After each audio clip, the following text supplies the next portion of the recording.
To all in our lecture series of PPCM. Today lecture is based on the dummy part. In our previous lecture we already discussed events and activity. Now let's start with this chapter. A dummy is a type of operation which neither requires time nor resources, but it denotes dependency among the activities. Means for dummy it is not required the time and resources, it shows only the dependency among the activities. Means one activities depend on the other, and it is represented by the dash arrow. Means if I make this activity and if I dash here I provide, so this is the dummy activity, and what I show here, this part is depend on this part. Means this part is not completed if this part is not completed. Means this part is complete only when this part is complete. Okay, so dummy is used to serve following purpose. One is the grammatical purpose, to prevent two arrows having common beginning and common end. Means if this is an event, now here we have two arrows. Okay, so this and this is the two arrows. So what the dummy is do to prevent two arrows having the common beginning. Means here we have common beginning and here we have common end. So what we have to do, we have to provide dash arrow here or a dummy here for doing that is a not common beginning and common end for the activities. Okay, and one is for logical purpose, to show relation with other activities. Here dummy is required to show. For example, see here, this is our network system. Okay, here we have event and either activity A, B, C and D. But here what we have to do, we have to show here that this part is totally depend on this part. Okay, so to show relation with other activities, here dummy is required to show. D can start after completion of A and B. Okay, so unnecessary dummies should be removed. Means unnecessary we not provide the dummies. If there is a dummy, if it is not required, then you have to remove that dummy part. So here we seen that dummy is used only for the grammatical purpose and the logical purpose. Now see rules of networks. So there are some rules are making for network. So we see in here one by one. There can be only initial and final event.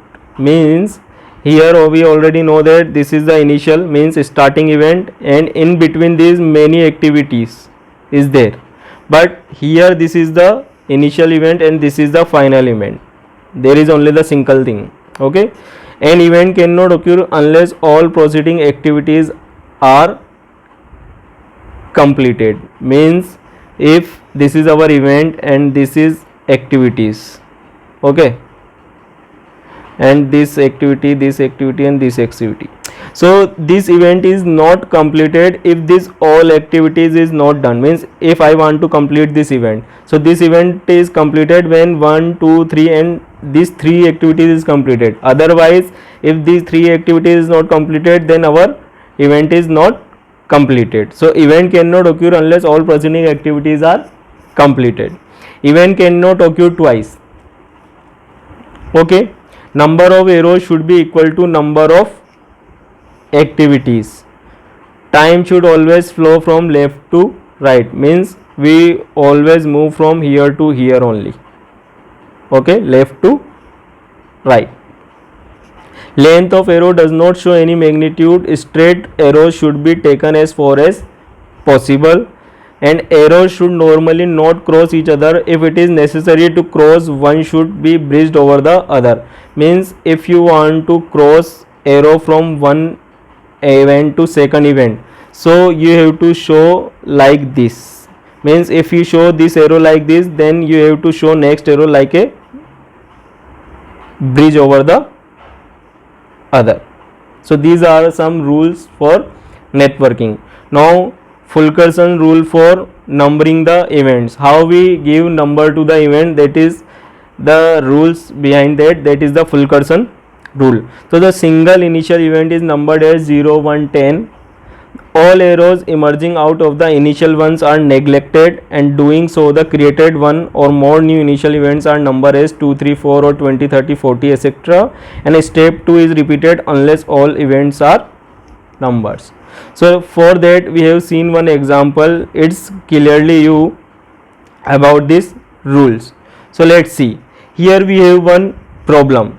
Using Fulkerson's rule, number the events of the network shown. So here you have given M as a one event. Why? Because this is the starting point. After 1, here you have seen that is an arrow. Okay, so here we have shown all arrow emerging out of emission ones are neglect, means we have to neglect the all arrows. If I neglect this arrow, so this is our second event, so this N part is our second event. Okay, M is our first event. Now from N there are two activities is going, B and C. So simply we have to give this O part is the 3 number and this P part is the 4 number. Now we have to move on to this O event. From O event we have two activities gone, and P is here one activity is gone. So we have to go to where the activities is more, because we have to select that part. So here O has the two activities D and E. Okay, now we have to give numbering to event. So D and E is the activity. So here R is not completed if Q is not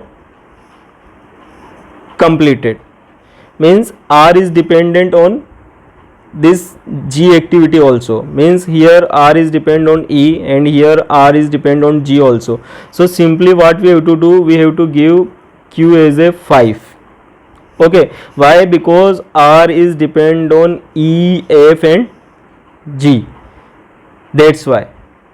Now if we go through the S part, okay, if we go through the S part, oh sorry, we have to go through the Q part. Now from Q there is then two activity, G and H.